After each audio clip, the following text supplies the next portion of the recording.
আগরতলা শহরকে নাগরিক বান্ধব শহর হিসেবে গড়ে তোলার কাজ চলছে। তৈরি হচ্ছে একাধিক লিংক রোড। বক্তা মুখ্যমন্ত্রী মানিক সাহা। সে সাথে তিনি বলেন, বর্তমান সরকার নাগরিকদের উন্নত জীবনমান নিশ্চিত করতে প্রতিশ্রুতিবদ্ধ। 2021 সালে কেন্দ্রীয় সরকারের অমৃত 2.0 প্রকল্প চালু হয়। এর উদ্বোধন করেছিলেন প্রধানমন্ত্রী নরেন্দ্র মোদী।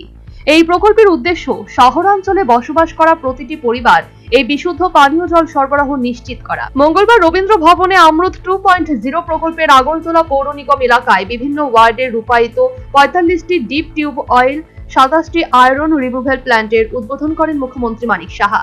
এই উদ্বোধনী মঞ্চে মুখ্যমন্ত্রী ছাড়াও মেয়র তথা বিধায়ক দীপক মজুমদার, ডেপুটি মেয়র মনিকা দাস দত্ত সহ শীর্ষ প্রশাসনিক আধিকারিকরা উপস্থিত ছিলেন। অনুষ্ঠানে সভাপতিত্ব করেন পৌর নিগমের সেন্ট্রাল জোনের চেয়ারম্যান রত্না দত্ত। এদিন মুখ্যমন্ত্রী বলেন, বর্তমান সরকার নাগরিক বান্ধব শহর হিসেবে আগরতলাকে গড়ে তোলায় হাত দিয়েছে এবং নাগরিকদের উন্নত জীবনমানকে নিশ্চিত করতে একাধিক সিদ্ধান্ত গ্রহণ করা হয়েছে। আগে বললাম যে উন্নত শহর বলতে, তারপর আমি বলবো যে আরো বেশি নজর দিতে হবে।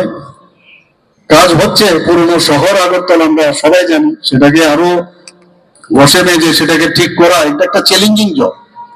এখানে যারা আমাদের জনপ্রতিনিধিগণ আছেন, আমাদের যারা ডিপার্টমেন্টের যারা এই কাজটা দেখছেন, তাদের আরো বেশি ওনারা করছেন কাজ, কিন্তু আরো বেশি যদি এই বিষয়ে আমরা আরো সচেতন হই, তাহলে এই শহর বা ত্রিপুরা রাজ্যের অন্যান্য যে শহরগুলো আছে, নগর পঞ্চায়েত গুলো আছে, একটা সুন্দর ও নাগরিক বান্ধব যে শহর, সেই হিসেবে। Bureau report, news vanguard.